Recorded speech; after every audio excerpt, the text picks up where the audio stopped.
jeune fille. Depuis que François m'a parlé, tout mon repos s'en est allé. Mais de bonheur mon âme est pleine, papillon d'ondaine. Depuis que François m'a parlé, papillon d'ondée. C'était au bord de la rivière, où vivent la rose et l'augnier. L'oiseau chantait dans la bruyère, son hymne au soleil printanier. Depuis que François m'a parlé, tout mon repos s'en est allé. Mais de bonheur mon âme est pleine, papillon d'ondaine. Depuis que François m'a parlé, papillon d'ondée.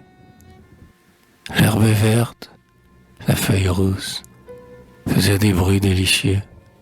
Et je vis, à travers la brousse, briller l'étoile de ses yeux. Depuis que François m'a parlé, tout mon repos s'en est allé. Mais de bonheur mon âme est pleine, papillon d'ondaine. Depuis que François m'a parlé, papillon d'ondée. Que tout cela me trouble l'âme, sa voix plus douce que le miel, sa lèvre de vie et de flamme, et ses yeux plus bleus que le ciel. Depuis que François m'a parlé, tout mon repos s'en est allé. Mais de bonheur mon âme est pleine, papillon d'ondaine. Depuis que François m'a parlé, papillon d'ondée. Maintenant, lorsque l'oiseau chante, le soir, dans l'épaisseur des bois, un espoir étrange m'enchante et me trouble à la fois. Depuis que François m'a parlé, tout mon repos s'en est allé. Mais de bonheur mon âme est pleine, papillon d'ondaine. Depuis que François m'a parlé, papillon d'ondée. Et si jamais sa voix divine ne me dit les mots que j'attends, je mourrai comme l'aubépine que l'on cueille au bord des étangs. Depuis que François m'a parlé, tout mon repos s'en est allé. Mais de bonheur, mon âme est pleine, papillon d'ondaine. Depuis que François m'a parlé, papillon d'ondée.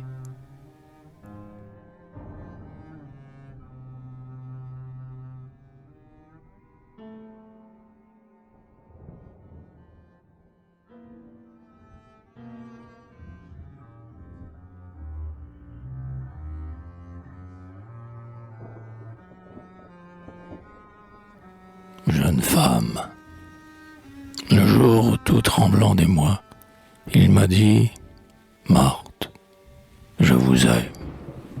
Une aube naquit en moi-même, et le ciel s'est ouvert pour moi. Il m'a dit, viens, je te convie à l'humble banquet de mes jours. Veux-tu me sourire toujours?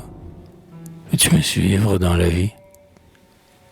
Viens, prenons le même chemin, dans le bonheur et dans la peine, me dit-il, d'une voix sereine, et j'ai mis ma main dans sa main. Depuis, sur son épaule altière, je pose mon front souriant, et notre amour si confiant nous vaut la terre tout entière. Depuis ce jour, nous nous aimons, et notre simple vie est douce, comme le ruisseau dans la mousse, comme l'aurore sur les monts. Dans la paix de notre demeure coulent nos jours mystérieux, et dans nos cœurs silencieux, notre éternel serment demeure. Je n'ai ni satin, ni rubis, ni collier, ni robe de soie, mais j'ai l'âme pleine de joie, et je suis belle en mes habits. Et mon humble beauté se dore de rayons quand le jour a lui, car je sais que je suis pour lui la plus charmante et qu'il m'adore. Lorsque parmi le jour vermeil, il revient de la lande brune, on le dirait coiffé de lune et tout habillé de soleil. L'oiseau qui va de branche en branche a même charme dans la voix. Sa bouche est une fleur des bois et son œil est une pervenche. Nos vallons et nos champs sont verts, notre grange est riche et féconde. Que nous fait le rire du monde? Que nous importe l'univers? Mes jours, fait de travaux sans nombre, n'ont pas connu le triste ennui. Je suis le soleil de sa nuit et la lumière de son ombre. La douceur dont je sais l'aimer est comme le miel de mon âme, et ma tendresse est une flamme qui brûle sans se consumer. Voilà déjà plus d'une année qu'un même rêve nous unit, et nul ombrage ne ternit la paix de notre destinée. Pour moi, la nuit comme le jour scintille d'un éclat suprême, puisque celui que j'aime m'aime, puisque son cœur m'aime d'amour.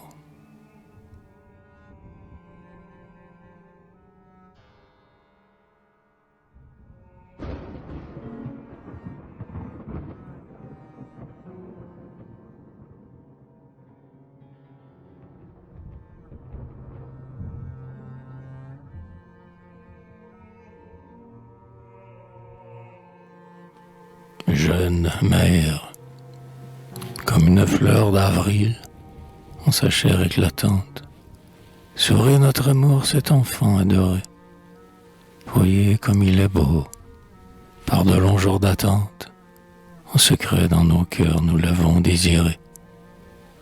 Que son visage est pur, que sa grâce est parfaite, et comme nous aimons le regarder longtemps, c'est notre seul trésor et notre âme est en fête à voir son jeune front fleurir comme un printemps. Son corps a la couleur si fraîche de la rose, ses petits membres sont pareils à des roseaux, son regard est d'azur, sa chair est douce et rose, et son baby est comme un ramage d'oiseaux. L'alouette qui chante au bord de la fenêtre semble faire son chant plus doux quand il s'endort. La lumière du ciel pour lui semble renaître, et le jour vient baiser ses petits ongles d'or. Son sourire est divin, et sa bouche ressemble à quelques fleurs sauvages et pures. Quand soudain, il s'élance en marchant jusqu'à nous. Il nous semble voir voler la plus belle rose du jardin. Les anges près de lui s'empressent sans relâche, l'aube rose et joyeuse l'entoure. Et parfois, il s'élève vers elle en souriant, et tâche de prendre du soleil avec ses petits doigts. Et lorsqu'à sa gaieté si franche il s'abandonne, quand son petit bras sort des langes décousues, veuillez me pardonner, ô très sainte Madone, je le trouve aussi beau que le petit Jésus.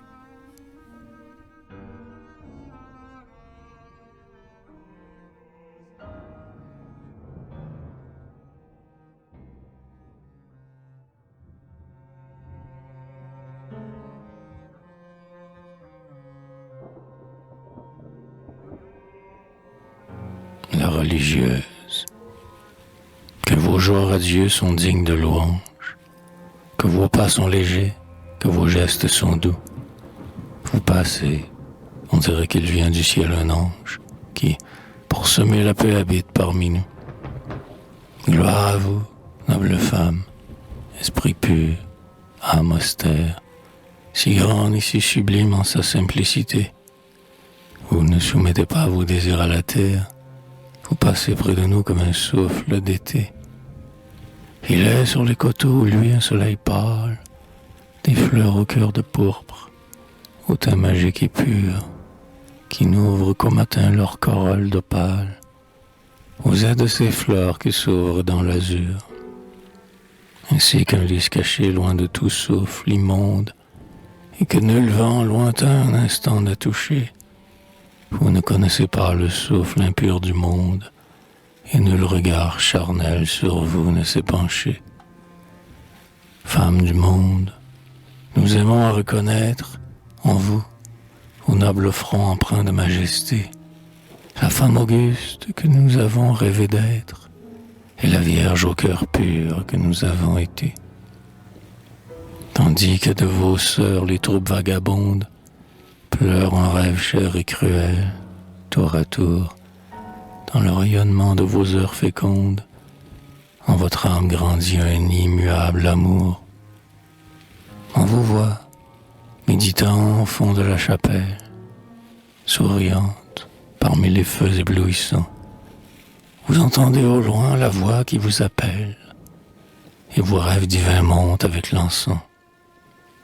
Gloire à vous, chaste Vierge, offrande que Dieu cueille, lys de chair que le ciel lui-même a protégée, aux fleurs que nul main sacrilège n'affeuille, amour qui ne sera par nul mal outragé.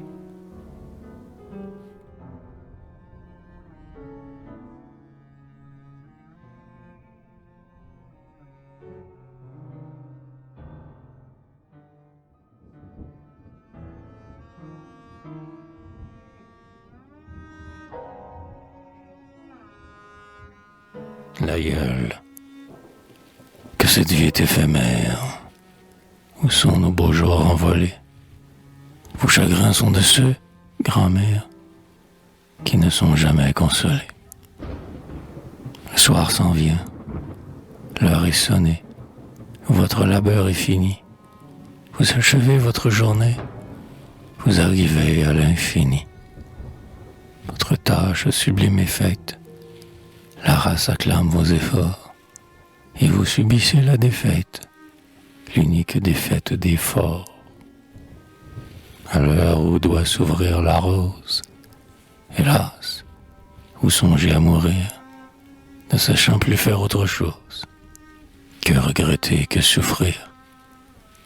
Vous suivez des yeux, dans l'allée, les enfants qui, cheveux au vent, jouent et tournent, fraîches envolées, comme des pétales vivants.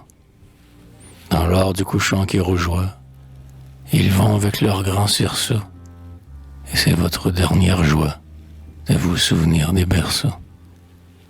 Mais, ô vieille, il faut qu'on vous dise que vous ne souffrez pas en vain. Le front que l'âge martyrise est quelque chose de divin. Les vieillards, âmes maternelles, savent tous se faire adorer. Ils ont des grâces éternelles, ils sont beaux à faire pleurer. Guéris de leurs humaines fièvres, le cœur brûlé de noble feu, le sourire qu'ils ont aux lèvres et le sourire du bon Dieu.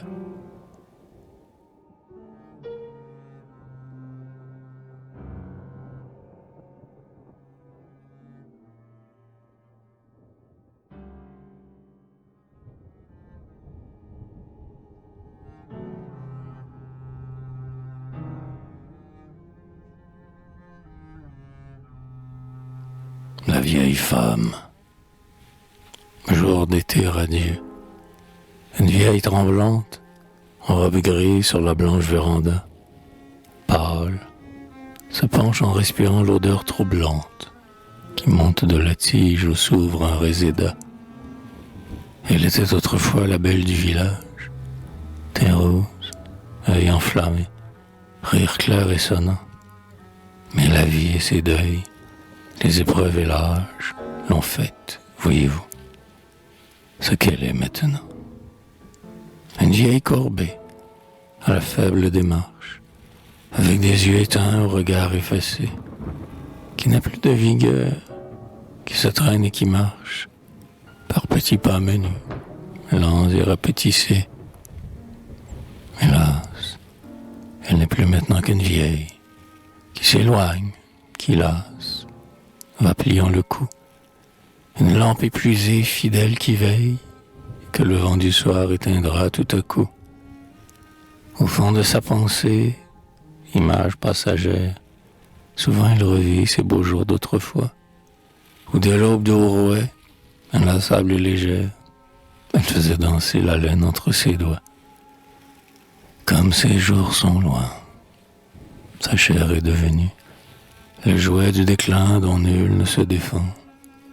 Ses bras, si doux jadis à l'enfance ingénue, ne pourraient plus porter un tout petit enfant. Qu'il est triste, ô mon Dieu, ce déclin. Triste même, avec la foi vivace et l'espérance en vous. Triste lorsque l'on voit des petits fils qu'on aime s'en aller rayonnant dans le jour clair et doux. Ils jouent comme ils sont beaux.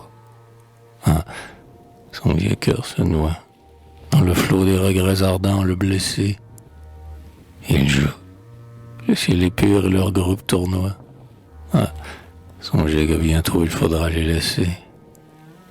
Songez que, descendant sur ses faibles épaules, la mort est là, guettant dans les ombres du soir. Ah, songez qu'ils joueront encore sous les saules, que ses yeux éteints ne pourront plus les voir.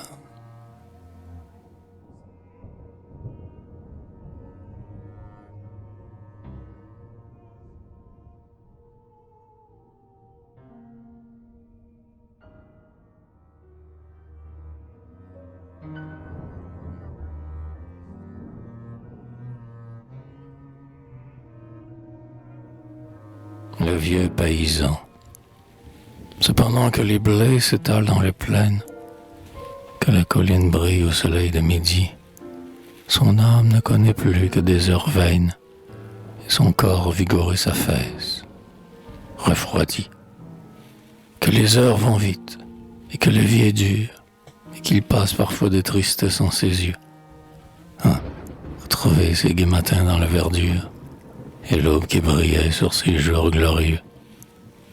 Comme la vie était radieusement belle, avec ses durs travaux, avec les mots anciens, comme la plaine avait de richesse en elle, comme le jour dorait les champs qui furent siens.